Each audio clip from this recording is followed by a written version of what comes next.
오늘도 이렇게 새벽을 깨워 말씀의 자리, 기도의 자리에 나오신 우리 성도님들을 주님의 이름으로 축복합니다. 오늘 우리는 회복시키시는 하나님이라는 제목으로 말씀의 은혜를 나누어 보려고 합니다.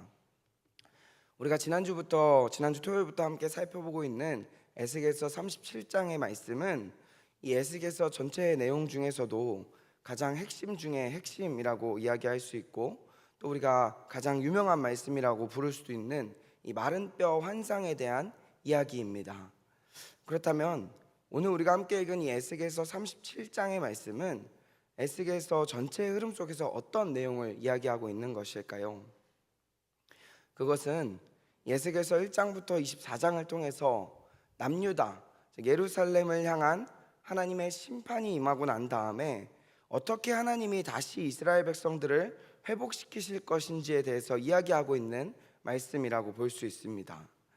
즉 에스겔서 37장의 말씀은 절망 가운데 있는 이스라엘 백성들을 하나님께서 어떻게 다시 살리시고 회복시키시는지를 보여주시는 이 은혜의 소망이 담긴 메시지라고 이야기할 수 있습니다.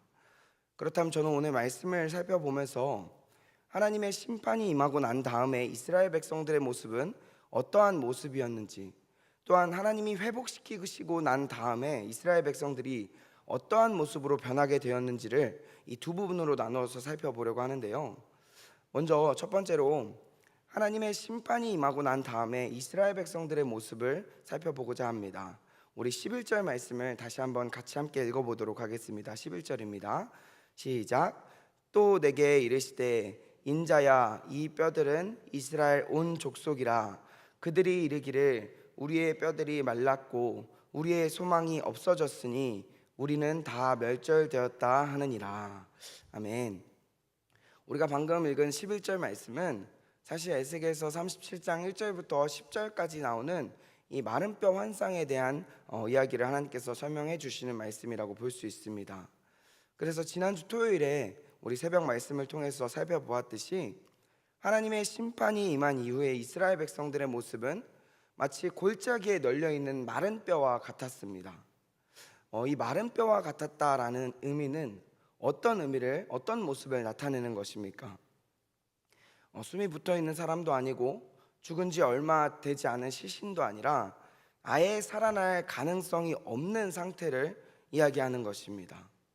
그런데 이렇게 절대로 살아날 가능성이 없었던 마른 뼈와 같았던 이스라엘 백성들을 하나님께서 어떻게 살려주셨습니까? 우리 에스겔서 5절 6절 말씀인데 제가 다시 한번 읽어드리도록 하겠습니다. 주 여호와께서 이 뼈들에게 이같이 말씀하시기를 내가 생기를 너희에게 들어가게 하리니 너희가 살아나리라. 너희 위에 힘줄을 두고 살을 입히고 가죽으로 덮고 너희 속에 생기를 넣으리니 너희가 살아나리나. 또 내가 여호와인 줄 너희가 알리라 하셨다 하라. 아멘. 방금 읽은 말씀에 보면 하나님께서 첫 번째로 이 마른 뼈들을 살아나게 하신 방법은 하나님의 말씀이 임하게 된 것이었습니다. 하나님의 말씀이 임하게 되자 힘줄이 생기게 되었고 살을 입히셨고 가죽으로 덮으셨다라고 이야기합니다. 그런데 중요한 것은 이 하나님의 말씀이 임하고 난 다음에 이 뼈가 힘줄이 생겼고 위에 살이 입혔고 가죽으로 덮으셨지만 에스겔서 37장 8절 말씀에 보면 이렇게 이야기하고 있습니다. 내가 또 보니 그 뼈에 힘줄이 생기고 살이 오르며 그 위에 가죽이 덮이나 그 속에 생기는 없더라. 우리 방금 읽은 8절 말씀 뒷부분에 보면 이 하나님의 말씀으로 이 마른 뼈가 외형적으로 살아나긴 했지만 그 속에 무엇이 없었다라고 하냐면 생기가 없었다라고 이야기합니다. 즉 모양은 완전히 갖추어졌지만 아직 완전하게 하나님의 백성으로서 살아있는 존재는 아니었다라는 것입니다. 여러분들 이것이 무엇을 의미하는 것입니까? 하나님께서 이루시는 회복은 단순히 겉모습만 바뀌는 회복이 아니다라는 것입니다. 그래서 하나님께서는 이어지는 이 9절 말씀에서 에스겔에게 생기를 향하여 대언하라 라고 말씀하시고 에스겔 선지자가 하나님의 말씀대로 이 생기가 임할 것을 말씀하시자 이 마른 뼈들은 드디어 이제 완전하게 살아나서 큰 군대를 이루게 되었다라고 말씀하고 있습니다. 여러분들 여기서 중요한 것은 무엇입니까? 마른 뼈가 스스로 힘줄을 만들고 스스로 살을 붙이고 스스로 살아난 것이 아니다라는 것입니다. 오직 하나님의 말씀과 하나님의 성령이 임하게 되자 이스라엘 백성들이 살아나게 된 것입니다. 이스라엘 백성들이 회복될 수 있었던 이유는요, 하나님의 말씀이 있었기 때문이고 하나님의 생기, 즉 성령이 임하게 되자 이 하나님의 자녀들인 이스라엘 백성들이 회복되어지게 되었다라는 것입니다. 그래서 오늘 본문 말씀인 12절 말씀에 보면 하나님께서 이렇게 말씀하십니다. 우리 12절 말씀 같이 함께 읽어보도록 하겠습니다. 12절입니다. 시작. 그러므로 너는 대언하여 그들에게 이르기를 내 백성들아, 내가 너희 무덤을 열고 너희로 거기에서 나오게 하고 이스라엘 땅으로 들어가게 하리라. 우리 방금 읽은 말씀에 보면 하나님께서는 마른 뼈와 같아서 무덤 속에 있었던 이스라엘 백성들을 살리시고 회복시키셔서 고국 땅으로 돌아가게 하겠다라고 말씀하고 있는 것입니다. 여러분들, 이스라엘 백성들은 현재 나라를 잃어버렸고 성전이 무너졌고 고향 땅에서 이제 쫓겨나서 바벨론 포로로 살아가면서 아무런 소망과 희망이 없었는데, 그러한 이스라엘 백성들이 다시 하나님의 말씀과 성령으로 회복되어서 다시 자신들의 고향의 땅으로 돌아가게 되었고, 무너졌던 공동체가 다시 세워지게 되고, 무엇보다 하나님과의 관계가 다시 회복되는 은혜를 누리게 될 것이다 라고 말씀하고 있는 것입니다. 그렇다면 이어지는 오늘 본문 말씀인 15절부터 22절까지 말씀에 보면 하나님께서 회복시키시는 이스라엘 백성들의 모습이 어떻게 나타나게 될 것인지에 대해서 조금 더 구체적으로 이야기를 하고 말씀하고 계시는데, 우리 16절과 17절 말씀을 같이 읽어보도록 하겠습니다. 16절과 17절입니다. 시작. 인자야, 너는 막대기 하나를 가져다가 그 위에 유다와 그 짝 이스라엘 자손이라 쓰고, 또 다른 막대기 하나를 가지고 그 위에 에브라임의 막대기 곧 요셉과 그 짝 이스라엘 온 족속이라 쓰고, 그 막대기들을 서로 합하여 하나가 되게 하라. 내 손에서 둘이 하나가 되리라. 아멘. 우리 방금 읽은 말씀에 보면 하나님께서는 에스겔 선지자로 하여금 막대기 2개를 가져오라고 말씀하십니다. 그리고 한 막대기에는 유다와 그 짝 이스라엘 자손이라고 쓰게 하시고, 또 다른 막대기에는 에브라임의 막대기 곧 요셉과 그 짝 이스라엘의 온 족속이라고 쓰게 하십니다. 그런 다음에 이 두 막대기를 서로 합하여서 하나가 되게 하라라고 말씀하십니다.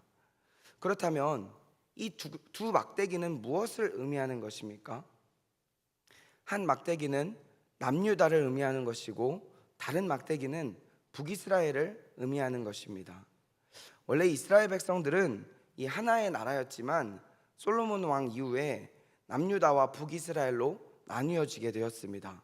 그리고 서로 또 대립하며 살아오다가 BC 722년에 북이스라엘은 아수르에 멸망하게 되었고, 또 남유다는 그 이후에 100년이 넘는 시간이 지난 다음에 바벨론에 의해서 멸망하게 되었습니다. 그렇기 때문에 북이스라엘과 남유다는 같은 민족이었음에도 이제 오랜 시간 동안 서로 갈라져 있었고, 심지어 멸망한 시기조차도 100년이 넘게 차이가 날 정도로 완전히 분리가 된 상태로 살아가고 있었던 것입니다. 그렇다면 이 말씀은 어떤 의미인 것입니까? 인간적인 생각으로 볼 때는 이 남유다와 북이스라엘이 다시 하나가 된다는 것은 우리의 인간으로 눈으로 볼 때는 불가능에 가까운 일이라고 생각되어질 수 있었던 것입니다. 그런데 하나님께서 오늘 말씀을 통해서 이제 그 갈라졌던 두 나라를 다시 하나로 만드시겠다라고 말씀하는 것입니다.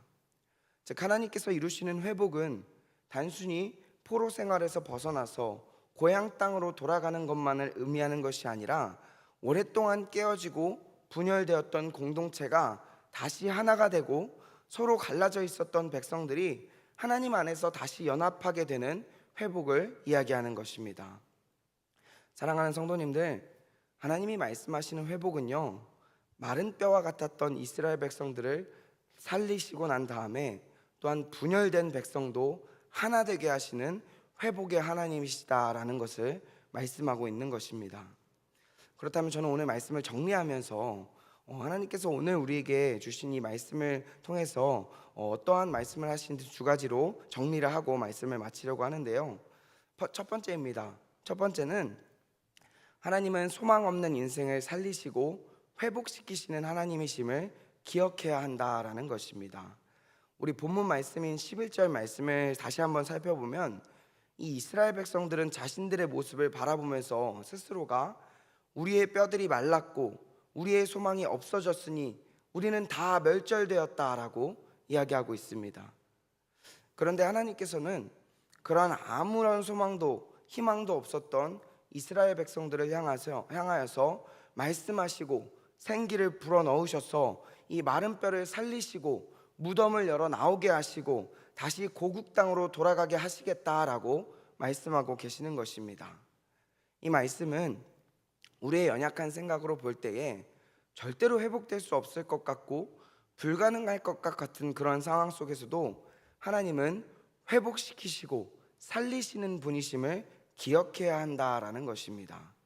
사랑하는 성도님들, 혹시 우리 성도님들의 삶 가운데서도 마른 뼈와 같이 아무런 희망과 소망이 없어 보이는 불가능에 가까운 영역이 있지 않습니까? 도저히 해결되지 않을 것 같은 문제, 이미 끝난 것처럼 느껴지는 상황, 아무리 기도해도 변화가 보이지 않는 그런 현실 때문에 힘들어하고 계시지는 않으십니까?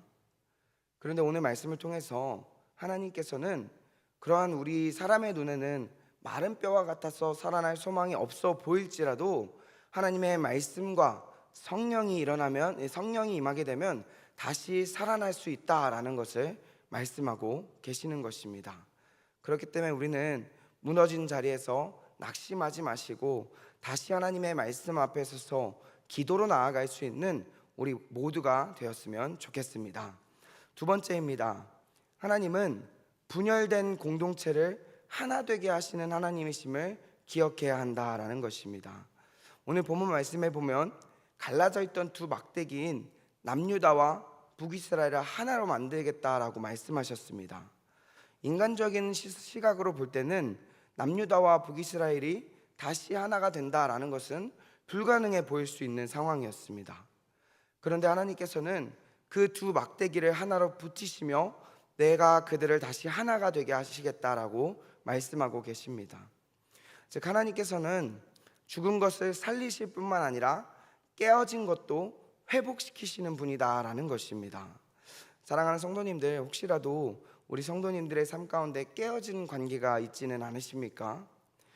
조금은 조심스럽지만 하나님과의 나의 관계도 될 수 있고 가족과의 관계도 될 수 있고 또한 부모와 자녀의 관계가 될 수도 있고 또 공동체 안에서의 관계가 될 수 있습니다.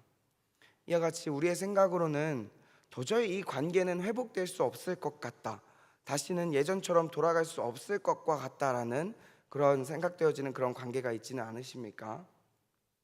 하나님께서는 오늘 말씀을 통해서 우리에게 분명하게 말씀하고 계십니다. 오랫동안 갈라져 있었던 남유다와 북이스라엘을 다시 하나가 되게 하신다고 말씀하셨듯이 하나님께서는 우리의 삶 가운데서도 깨어진 관계를 회복시키실 수 있는 분이시다라는 것입니다. 사람의 눈에는 불가능해 보일지라도 하나님께는 불가능이 없습니다. 그렇게 우리는 모든 것을 살리시고 회복시키시는 하나님 앞에 나아가서 그 하나님을 소망하며 나아갈 수 있는 저와 우리 모든 성도님들 다 되셨으면 좋겠습니다. 사랑하는 성도님들, 오늘 말씀을 마치려고 합니다.